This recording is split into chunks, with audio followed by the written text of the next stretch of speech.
迎收看关键时刻。今天台币出现了史上最高的一个涨幅，今天涨幅来到4.48%。你看到这一根完之后，今天我们的总统赖清德还为了台币升值的部分来出面来谈话。而最有趣的是，《金融时报》的这个贴图，这贴图感觉起来大家都在玩得非常开心，但有一个人躲在这个后面，他想的是什么？他想的是美金对台币的这个汇率都还没有出来，他只能孤单的站在这个角落。我们对比了现在台币升值，没想到竟然引起了国际的注目跟国际的恐慌，这是为什么？还记得巴菲特在他的谢幕秀里面，他特别谈到一句话，他说：“我们不会投资即将大幅贬值的货币。”这句话点出的是美元信任危机吗？果真，今天台币升值之后，我们非常震惊，国际更震惊。为什么？国际震惊的理由是美元的信任、美元的脆弱，真的都表现出来了吗？对，这次台币大涨，让全世界看到台湾原来实力这么强。金融时报画这张图的意思是什么？你知道吗？全世界的各国，你不要小看这个角落台湾人啊，他资产配置错地方，他拥有太多的美元资产了。如果台币大升的话，那意味是什么？全世界的美元资产都要下跌了，世界各国的货币都要跟着台币一起涨了。所以彭博说，台币已经震撼了，它引领整个亚洲货币，它变成全世界最有影响货币，所以亚洲货币跟着台币一起在动啊，都没有想过我们台币竟然这么强。所以这一张图最好笑是什么？每个人都玩的跟什么一样，只有一个人躲在旁边，为什么？他说：“你们都还没有看到啊，你们在玩的多开心啊！台币对美元这个多重要啊！”所以现在大家都吓一跳了。我们台币涨那么多，可是你从另外一个角度来讲，美元现在吓死了，因为美元代表美元大跌，大家对美元信任产生危机了。所以今天总统就必须赖清德就要出来讲，我们汇率没有在，我们这次跟美国谈判不谈汇率，我们也不会谈升值的问题。可是他同时也在稳定什么？台币可能必须要去稳定一下，不然整个亚洲货币都要全面上涨，美元信任就会出现大危机。所以路透这次讲，这次台币的创纪录上涨，其实就是川普关税战、贸易战的震荡。就是因为大家对美元出现的信任危机，所以台湾是全世界经济中最有价值。当然，台湾的地位也是因为最脆弱的点之一，对，是全世界最重要晶片的供应制造基地。可是上礼拜发生了什么事情？路透社自己讲了，因为大家都不信任美元的价值嘛。可是台湾的出口商发现美元出问题的时候，美元指数一直往下跌，所以大量的抛售美金。所以上礼拜五就开始在大量抛售美金，把它换回台币，没想到造成整个亚洲汇市的大震荡，而且里面包含了保险公司发现大量离岸资产以新台币计算，价值下降；出口商就像你说，上礼拜五纷纷把它换成新台币之后，保险公司也开始做对冲了。所以你看到今天台北股市有另外一个难以想象的现象也发生了，台湾的金控跟寿险公司竟然差一点跌停。所以你今天打开电脑的时候，你会发现。手机 APP 要换汇来不及，台币在大幅升值。再来是你很难想象的是，金控公司竟然在跌停，就是因为大量的存在海外的美元资产要汇回台湾。因为上礼拜周末的时候，巴菲特又讲一句话，所以这也是路透社讲，巴菲特讲说，这是巴菲特最后一场的股东会哦，对，60年不败的传说即将在这一场股东会就谢幕了。结果他是讲。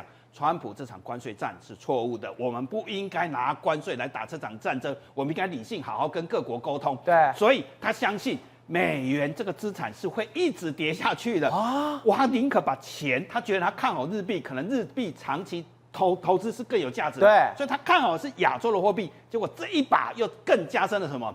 大家对美元的信任更加的危险，更加的不信任，所以钱就开始抛了，全部都来买台币。重点是大家在买台币，所以央行的总裁杨金龙还在讲什么？他在解释说，我们这一次的汇率大涨，我们台湾没有跟美国在关税谈判里面不谈汇率，可是他意外讲的事情是很有趣的事情，是有一只大秃鹰溜进来了，溜进台湾要来炒外汇。他已经发现了，当我们今天大家很多人问他说，这只秃鹰是谁？怎么进来的？怎么进来的？有多大只？他当然没说，可是他有讲到，目的他进来的金额很庞大，而且他已经发现了，抓到他了，所以他把他赶出去了。可是这里就讲了一个重点了，原来台湾这个池子很大，一大群鸟飞进来，大秃鹰跟着飞进来了，所以这代表什么？原来台湾是一个区域里面的超级金融强权。这也是《金融时报》、彭博跟路透社各个媒体，从这次的台币大涨、美元大跌，才看到说，原来台湾这么有钱，我们台湾人这么有钱，台湾有多有钱呢？你看，这是伦敦金融时报的它的统计哦，寿险公司持有的美债跟公司债有1.7兆美金，我们的央行有5000亿美金的美国公债，再来我们股市，我们投资人持有超过1000亿美金，将近超过3兆台币的 ETF 债券，所以我们加起来，这是非常可怕的数字，2兆多，将近2兆多，日本持有的美债金额其实才1兆多，中国才7800多亿。我们其实是它的1倍嘞，所以当然美国、日本，所以我们之前在节目上谈了这么多，说日本可能是美债第一持有国，然后我们那时候台湾应该非常后面吧，可能是10来名后面，没有，我们其实只输日本而已吗？在账上算，我们当然就有3000多亿的美国公债，注意哦，这是美国公债，但是人家一算的话，他们自己外媒自己讲哦，原来我们是区域的超级金融强权，我们持有的美债资产非常的庞大，而且这些年来，因为我们透过我们的晶片贸易、我们 AI 伺服器这些电子产品的贸易，所以为什么说我们资产错置？因为我们赚了钱，我们全部去买美元资产，我们买了太多的美元资产，所以一比哇，原来中国才是小儿科，其实它持有的公债才我们的1半呢，我们1.7兆，它才将近8000亿。连我们的1半都没有啊！当然，日本有很多海外资产，可是原来我们其实才是一个狠角色，所以不要小看那个角落那个台湾人，当他开始发威的时候，来一个大的时候，就震惊了全世界。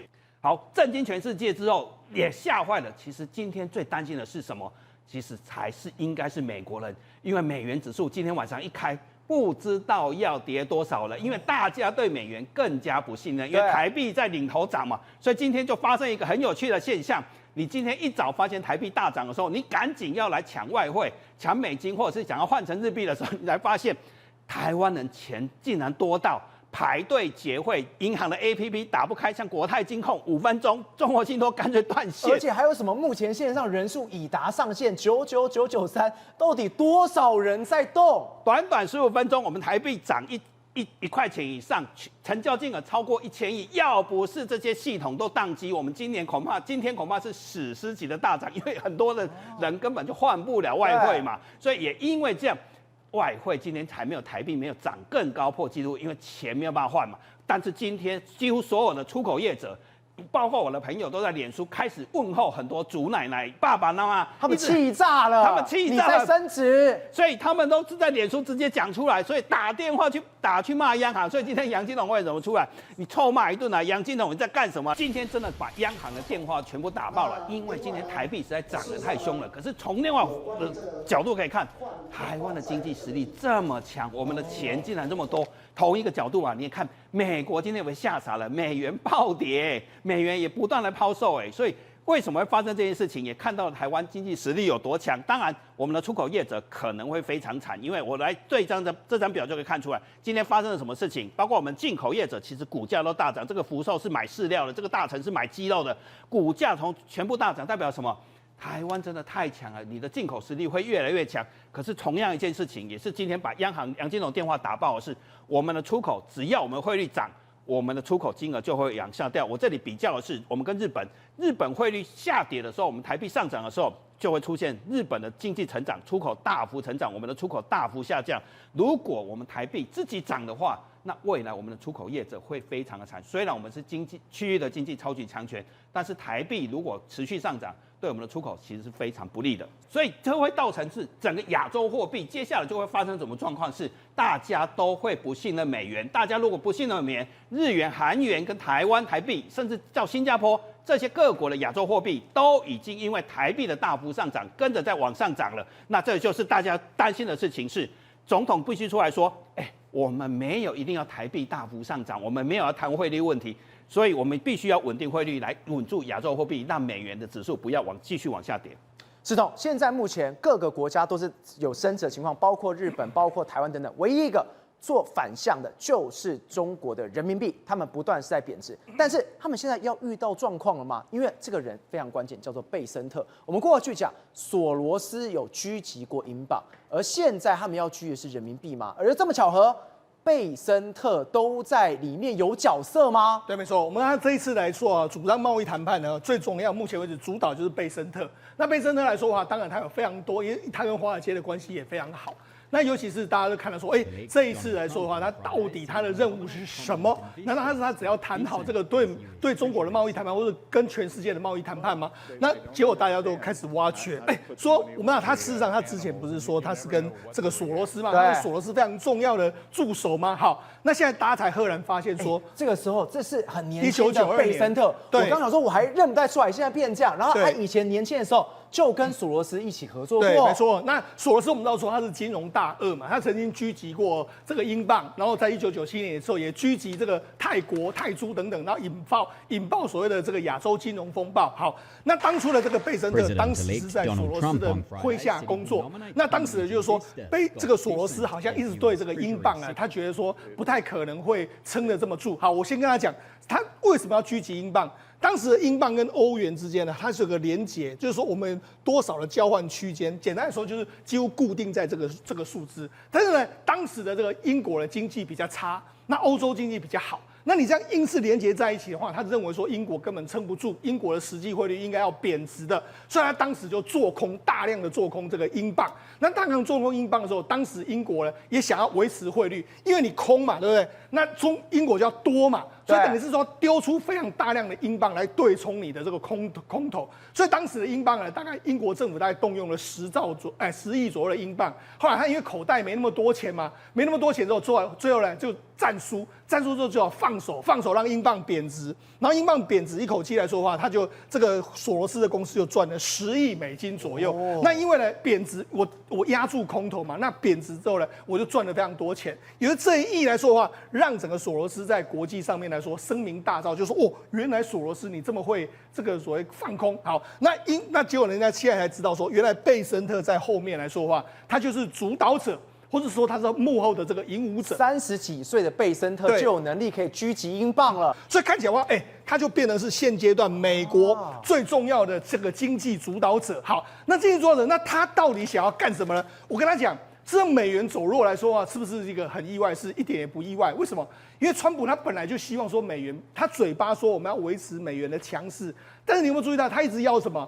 一直要你这个 FED 你给我降利息啊！我们它降利息来说的话，自然而然就会让美元走弱嘛，因为美元的利息往下走的时候，自然而然美国就是这个吸引力就比较低嘛，所以我才说为什么大家认定说美元会跌，主要就是它要降息，大家都知道，随便人都知道它今年可能降3次到降4次，所以在这样的环境之下，当然美元就会比较走弱。美元要走弱的时候，那它要让这个资金进来投资美国嘛。但你要说那好，美元走弱，照理说美元走弱啊，所以台币转强，或是说这样日币转强，或是韩元转强，这都很正常。但是有一个货币呢，还比这个美元还要更弱，那就是中国人民币。所以这时候出现非常非常诡异的这个状况哦。我们都知道说，事实上中国都一直很希望说，我在国际市场上面我要取代美元，变成是霸权啊。但是我跟他讲，一个贬值的货币是不可能成为霸权的。为什么？因为我不想要持有你人民币嘛，所以现在是中国跟美国两个在比，说谁在国际上更受大家讨厌，就是这样。那美国很简单，美国反正我让我货币贬值没关系，但是我让人民币让大家更加讨厌的时候，中国就不会取代我。那你要想说，那他们这一次的一系列来说的话，我觉得他们终极目标就是要把人民币压下去。为什么要把人民币压下去？你看现在中国的问题在什么地方？第一个，中国房市很糟糕，对，大家都知道，它过去未来几年大概也是起不来。那中国的股市目前为止是相对比较好啦，但是问题是它目前为止还是在相对比较低档。那中国的这个汽车也不是很好。好，那我们来看一个指标，这个指标叫做10年期的公债殖利率。好，那你看10年期公债殖利率就是说我持有中国的这个公债的时候呢，我可以获得多少殖利率？那殖利率往下的时候呢，就表示公债价格是往上升的。好，那为什么过去几年中国公债都一直往上升呢？因为中国没有任何投资的东西，我投房市会死。那我投资股市会死。那我投资人民币会贬值。那我又没办法投资美金，我就只好买中国的债。所以中国的资金都全部买到中国的公债去。但是这个状况是让中国的10年期公债殖利率相当低。对。那么这个意思是什么意思呢？我持有你人民币的时候，我持有你人民币通常都会买公债，就我才1点多%，那美元来说的话有4点多%，那我当然去买美金啊，美金无论如何都比你更好啊，所以等于是因为这样的利差，所以人民币就非常非常糟糕，就继续往下跌。那我跟他讲，这种人民币这种所谓的这个10年期公债殖利率一直往下跌，这是不好的现象。对，我们知道全世界这个10年期公债殖利率是日本。因为为什么？因为你公债殖利率很低，表示你的经济成长率被大家看衰，所以现在等于是它一直往下跌的时候呢，表示中国的经济会起不来。中国经济起不来的时候，人民币就不会起来。人民币不会起来的时候，你就没有取代我成为国际货币的这个状况。所以现在等于贝森特在执行的就是这样一个状况。好，那我们来看中国经济到底有多糟糕。我们给大家看几个。第一个，目前为止，这个是《华尔街日报》的一些相关的这个报道。你看。收费公路的年终的这个债务余额，他们的公路啊，就是说他们的这个铁公路相关的债务一直在往上升。在新增股市的投资者其实没有增加，然后中国火化的这个数据，你看火化的人数一直在增加，中国酱油的产量，酱油产量是通常代表他们民生的需求一直在下降。好，那除了这个之外来说，你看这个国家土地让出的面积，就是说他们过去呢。地方政府都是用这个卖土地来这个增加它的这个财政，就不像它的这个让土地的面积一直在减少，表示地方的财政正在恶化中间。还有国家的土地也在这个让出的收入在减少。那除了这个之外，你看16到24岁的青年失业率，这是中国没办法讲的，已经在20%以上。还有这个领取失业救济金的人数在往上升，所以其实中国的经济真的是在转差，所以。这也难怪啦，贝森特所以一场货币战争就可以把这个所有敌人都全部打趴。所以贝森特说什么？贝森特说：“你中国赶快来跟我谈判吧！你不来谈判的话，你会有在500万到1000万的失业人口，你赶快这样子。”然后这个川普今天也出来讲，他说：“你赶快跟我谈判，我在某个特定的时间点会降低对中国的关税。为什么？因为他们经济快要崩溃了。”那到底是不是这样？我觉得贝森特他们当然有一套他们的逻辑跟他们的想法，只是说在美元贬值的这个美元可能会走弱的状况之下，台币看起来的话是真的升值的压力是蛮大的。这个未来的这个状况来说，恐怕台币还会维持一段升值的空间。廷伟，我们刚刚有提到哦，今天台币升值，刚刚世东来讲，台币升值还有一段的空间。这句话听完之后，很多人就想说，哇，完蛋了，要出事了。好，今天我们的总统赖清德。今天下午的时候，特别在傍晚的时候出来讲话。我们看完整篇的讲话，我就问一件事：他除了对我们国人讲之外，他在对谁讲？他也在对全世界讲哈。全世界台币升值的这个状况实在太夸张了哈。那当然，所有全世界都注意到台币的这个状况。不过我要讲啊，就是说，如果你今天来讲要按照市场机制来处理这个问题来讲的话，那照道理讲，今天央行总裁杨金龙也好，或者是我们的总统赖清德也好，都不应该出来在这时候讲话。但是如果你现在出来讲话的话，代表他已经有政治上的意涵存在了。所以这个其实鸡生蛋，蛋生鸡的问题了。另外，我们台湾内部的这个产业的压力，应该是给这2位这个领导人很大的这样的一个压力哦，所以才会出来讲话。对，好了，那问题是什么？我们赖总统讲话，你可以看到它里面的内容虽然是只有4分钟而已哦，但是里面带有非常多的玄机存在哦。为什么很多玄机呢？第一点，你可以看到，他说这一波的这个上涨，这个台币升值哦，是因为外汇的预期心理所造成的，对不对？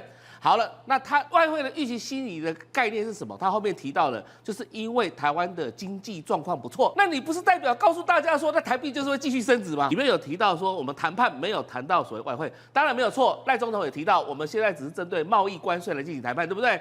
然后没有谈到外汇。但是事实上，所有的经济状况全部都是联动在一起的啊，他不可能说所谓的你的货币这个外汇的跟贸易跟货币，否则来讲怎么会有工具机一直打电话去？他不可能会单独切割，不可能切割的。那当然，你谈的时候没有谈，像石破茂也告诉大家说，这一次日本跟美国在谈的时候也是谈贸易问题，中间也没有触及到所谓外汇问题。但是心知肚明，大家搞经济的都知道说，其实都会碰触到外汇问题，而且现在川普就是刻意要搞你外汇问题。川普在竞选前、竞选后都在提到美元的问题嘛，也在提到其他货币的问题啊。那现在他要搞那个虚拟货币、川普币的这些东西来讲，都是在搞货币问题。其实一个国家最重要的就是所谓的金融、财政这2块东西嘛，对不对？那赖总统最后一句讲到，政治不应该介入市场操作，甚至造成市场不理性反应。那你要不要跟川普打个电话讲一下？川普是政治力介入市场，还是由市场自由发挥机制？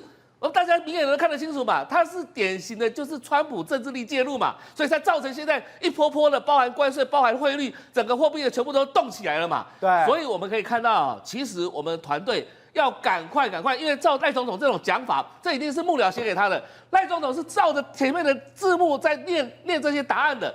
那显然团队当中没有去真的准备到怎么应对川普这一场战局，而且刚刚的世聪都提到了，贝森特是何等厉害的人物啊！他曾经就是那种索罗斯他们搞那些货币的，搞那些专家。我们台湾30岁狙击英镑，我们台湾的官员有没有这样的人才，这样的人才能够去对付贝森特这样子的？但谈判不是说你坐到谈判桌那边互相交换礼物而已，不是他对方的心里在想什么？他后面出了好几招，你都有没有想到？所以川普他现在来讲，他的团队很厉害啊，所以我还这个劝告我们政府部门啊，真的不要轻忽美国的这些谈判团队啊，要好好的找一些人才，好好的进入到这个谈判团队当中，跟美国好好谈。目前的谈判的这些代表们，或者是谈判的这个团队们，其实还是不够的。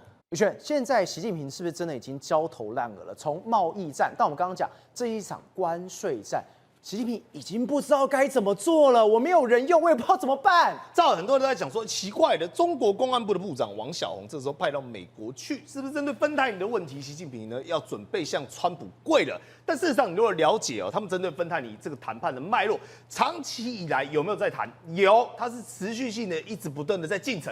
但当中原本卡在最大的问题，根本不是说你要派公安部长王小洪，或者是你要派谁来，而是美方强烈的要求，你中国今天一定要给我芬太尼有个交代。我不期待你能从根源处把它完全的盘根错节，一举扫清，但是你好歹交个大咖出来给我看吧。再我问你，芬太尼卖到现在，中国有没有逮捕任何一个巨头、一个大腕、一个大咖？然后呢，游街示众说这一咖都没有啊。对，所以我讲这才是最大的问题嘛。所以为什么今天要王小洪去？肯定是他要交出名单来。你王小洪个人来也没有用，你要把这个美国他要求芬太尼的名单，你至少要给川普他的成绩单有东西看嘛，对不对？他可以今天跟民众交代说，你看我们把这个芬太尼的头目狙杀掉了，他被中国判死刑了，搞定了，至少有个态度出来嘛。原来是这样，对嘛？所以你看而且美国也不是他不要跟你玩虚的，因为其实当中呢，他有非常多的人选，比如说有些人说王毅啊，有些人说韩正啊，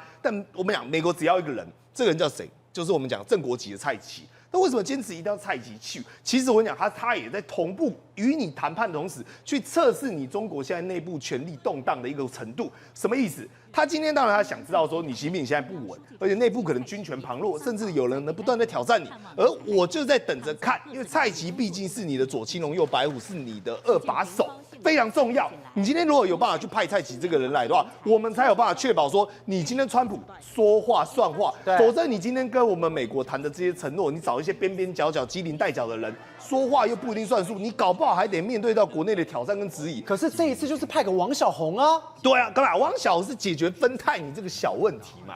芬太尼只是我们讲的中美大菜里面，你要说它前菜而已嘛。但你要处理大问题，比如说真的要是个咖，对，比如说汇率要，比如说我们讲的关税要，比如说半导体也要，你今天没有蔡奇能看吗？对来讲不足为信。但为什么我们讲说习近平他在外界的评价以及在美国的评价里面，都开始质疑他的权力核心？因为理由很简单，我们刚才稍早是不是讲到贵州这个帆船的事件？坦白讲，各位啊，你知道这个船真正离谱在哪里吗？因为那时候风一直吹，一直吹，一直吹，就你现在看到这个画面，对不对？本来大家游客还想说我把窗户打开，换言之，其实主管单位是非常的紧张的，因为大家知道说这个事情不能闹，因为习近平已经三声五令，从4月29号讲到5月2号，一直跟你讲说你不要给我翻，你不要给我砸，你不要给我闹事，而且习近平不是只发一篇了，他连续发了2次。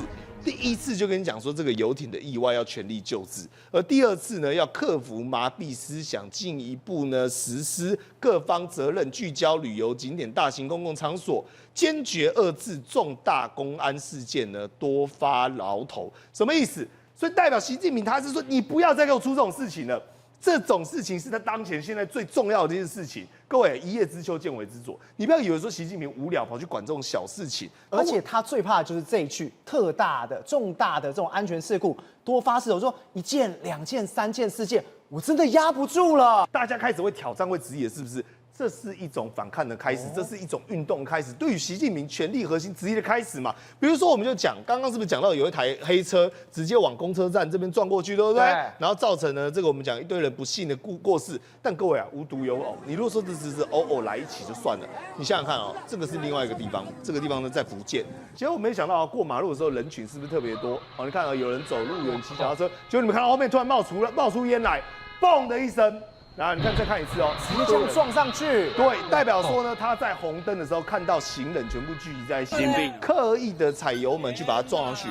各位，那个烟之大，我跟你讲，那个现场他一撞，至少是5、6台以上，甚至上看10几台被波及。我跟你讲，摆明就故意的，这就是一种社会动荡、底层不安所呈现出来的样态，代表他活不下去，他过不下去，他不想活。而且呢，在中国高压统治下，你不要以为说台湾也会发生这种事情啊，不对，台湾是民主国家，我们发生这种事情，我们正常能量会持续释放。但你想想看，中国这个等于是什么？等于是它的板块不断挤压的状况之下，最后一次性的爆发，而一爆发就会一发不可收拾。所以对于习近平来讲，他当然也很清楚我们讲这个问题嘛。否则你看哦，他们现在都在讲说路上现在有东西哦，有一种气，不是我们讲的浩然之气，叫做戾气。戾气特别重，有一个人他骑着电动机车，我也不知道他是外送员还是一般人哈，他突然间就先把他机车给烧了，烧了之后呢，你以为没什么事情，他只是我们讲心情不好，结果没想到下来之后呢，他就手我们讲拿一个刀具开始干嘛？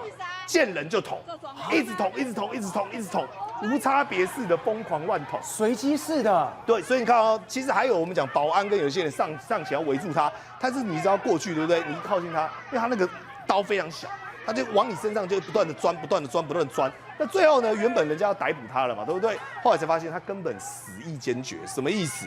他没有跟你玩，因为后来发现他手上还有另外一把小刀，类似那种羊肉刀，他就往自己的脖子开始刮，就这样，然后他就去了，人就没了。所以代表说他在烧他的机车的时候，他就已经决定要以死抗议。以死来去表达他的愤怒，对这个社会的不满。所以当今天所有人拿着一些大大小小的工具在追打他之后，他也是反抗到底了。对，因为他可能看说，反正我能捅几个就是几个。那最后面呢，已经行凶不成了嘛，大家都围住他了嘛，他不想被逮捕，他也不想接受审判，他就只想要我们讲一了百了。而且与此同时，你看哦，南宁有一个我们讲塑胶工厂也一样，突然间烧起熊熊大火，你知道为什么吗？为什么会发生这么大的公安意外吗？爆炸案件吗？你看起来像公安意外，对不对？你看起来觉得说这是零星事件，不对，结果说是一个老板。他不赔给员工工伤，就是员工我上班受伤，然后你钱不给我，所以我就愤而行凶，我就纵火，就烧了工厂。对，因为这是他里面的员工出来说，我们讲太搞笑了吧？他说你这个老板啊，得不偿失嘛，你当时呢几千块赔人家不就得了？就你现在要赔几千万，搞什么东西？所以很显然背后你每次看到的重大意外，即便中国再怎么掩盖，都有故事。但所以你知道吗？现在中国严禁什么？刀械管制，我们台湾哦，你去 7-Eleven， 你去便利超商，你去大卖场，随时都可以买到各式各样的刀具。对，结果呢，在中国有人说我在拼多多上买了一个什么呢？刮鸡肠刀，各位就像这样子哦，小小的，它只能拿来刮那个鸡肠，把它刮干净，就是很小一个而已，根本拿来不能干嘛。结果呢，他说我也是醉了，为什么他醉了呢？马上哦，警察就找上门啊。说你先生，请问一下，你为什么要刮鸡肠刀？你为什么要买这个刀具？你有没有什么问题？这是管制用品，你知道吗？你这样很危险，你知道吗？甚至有人买什么消毒水，他是买用克的，就是他自己要套醉，自己要调浓度，专业人士来，你看到就是这边一堆警察，你为什么要反锁我们？你反锁我们干嘛？房东带我们来的啊，你弄什么？你为什么要用消毒水？高锰酸钾什么了吗？你为什么要用消毒水？你做消毒水做什么啊？你有什么企图？我马上前来逼问。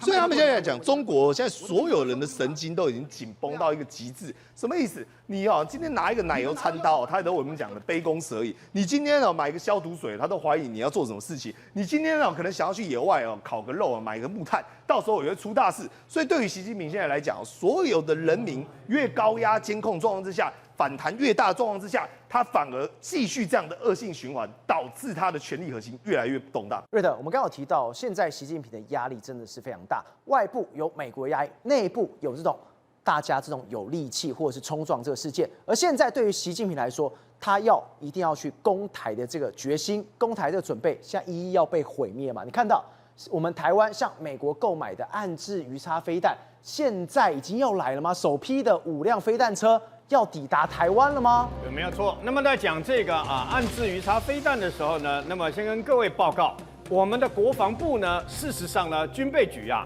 那么最近研发了钨芯弹。钨芯弹就是5.56公里的钨芯弹，那么用在这个步枪呢，那么目前呢，全部都成功的穿透中共目前解放军所穿着的所有的各种型号的防弹背心。哦，那这个防弹背心哪来的呢？我们透过管道在国际的这个相关的市场里面呢，购买所有中共的各式的这个防弹背心啊。那经过这个测试了以后呢，5.56公里的这个等于说钨芯弹呢。弹穿透哦，所以呢，弹穿透，意思就是全部都达成我们的目标，就对了。我们将大量的生产这个钨芯弹，这是我们国家在目前为止呢，从飞弹一直到步枪子弹，我们都在研发。对，那除此之外，那么像美国所购买的100套相关等于400枚的这个鱼叉反舰飞弹呢，那么它有一个功能就是。鱼叉反舰飞弹所使用的是属于那么美军的相关的军规的 GPS 那么可以抗干扰等等啊。那第一套的这个等于说5辆发射车呢，跟1套的雷达系统会在很短的时间内直接给我们。那么除此之外呢，400枚的这个鱼叉飞弹陆续到位。那从现在开始到2027年啊。美军也会派遣这个相关的美国的教官呢来到台湾，因为你要上课，你要教导种子教官等等啦，所以从现在开始呢，有关于这400枚的这个鱼叉飞弹呢，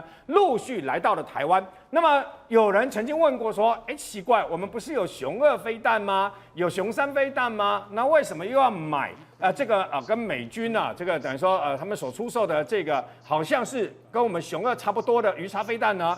那么所不一样的是，美军所卖给我们台湾的400枚的这个鱼叉飞弹呢，它的射程也好，包括它的性能也好，都比现役的美军的鱼叉飞弹要来得强大哦。我们台湾拥有全世界最完整的各式各样的鱼叉反舰飞弹呐。那这400枚来了以后呢，配合的刚刚讲的雄2飞弹、雄3飞弹，各位你不要忘记，去年来到台湾的包括海马斯火箭弹发射系统。海马斯火箭弹发射系统 M142啊，那么你只知道说我们通常用在陆对陆的这样攻打，对不对？你不知道的是，它也可以打运输的相关的动拐5、动拐6的船只，它也可以打。那你想象一个画面，我们他们一定也有反舰的这个快炮，也有反舰的飞弹系统嘛。你想象一个画面，就是雄2、雄3、鱼叉，包括海马斯火箭弹。请问，当他们大举攻台，要越过海峡中线、台湾海峡要过来的时候，4弹齐发会怎样？4种不同的飞弹齐发会怎样？片甲不留。世界上没有一种防御系统呢，没有一种防御系统可以全部阻拦我刚刚讲的这4种飞弹。对，没有这种东西，包括美军自己本身都没有，老共也没有。我讲坦白的，没小骗啦，我坦白的啦。如果4种不同的飞弹一起出去的话，你顶多能够拦截到其中部分这样而已啊，你还是会牺牲非常的惨重等等啊。这就是为什么我们要买鱼叉飞弹，为什么要买海马斯火箭弹？那海马斯火箭弹射程超过300公里的这个相关精准的这个飞弹呢，已经来了16枚，我们总共买了大概有84枚啊，它射程超过300多公里啊。那么另外买了864枚的是精准火箭。那为什么要买海马斯火箭弹？因为它在俄乌战场上面告诉我们，它不是口径最大的，它不是射程最远的，但是海马斯火箭弹是目前为止真正在实战里面呢，它的表现是最精准的。它比起世界各国、俄罗斯、中共所有的火箭弹，包括中共的火箭弹，那么它的这个等于说相关的号称射程也好啦，杀伤力也好，号称世界第一啊。但是在很多国家的这个订单里面，后来比较了以后呢，他们还是放弃不买中共的火箭弹。差别在什么地方？就在它的精准度。所以事实上，我们买了那么多的原因就在这儿。那美国也没有闲着，美国在上个礼拜呢，那么试射了那么所谓的超高音速的飞弹呢成功。试射超高音速成功了以后呢，包括那 PRSM， 也就是所谓的精准打击飞弹呢。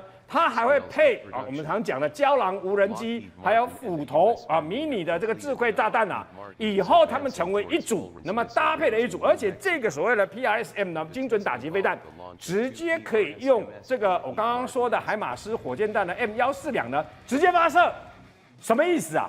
台湾以后也有机会有可能去获得类似的精准打击飞弹。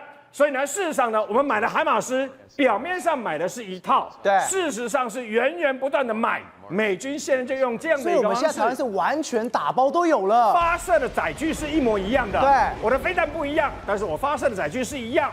我包括这个等于说啊，空对空的，我包括这个地对地的可以打。地对舰的也可以打，我几乎让它 M142呢，那各种飞弹的载具都可以利用这个发射载具呢直接发射。所以台湾买进了海马式火箭弹，那么配合包括这个鱼叉飞弹等等啊，那事实上对我们台湾的防御实在是太重要。这就是为什么我们要花大钱去买这些火箭弹跟飞弹的最主要的原因。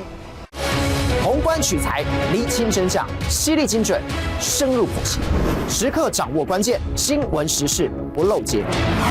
老时段，新气象，我是钟耀和，关键时刻2.0，全新出击。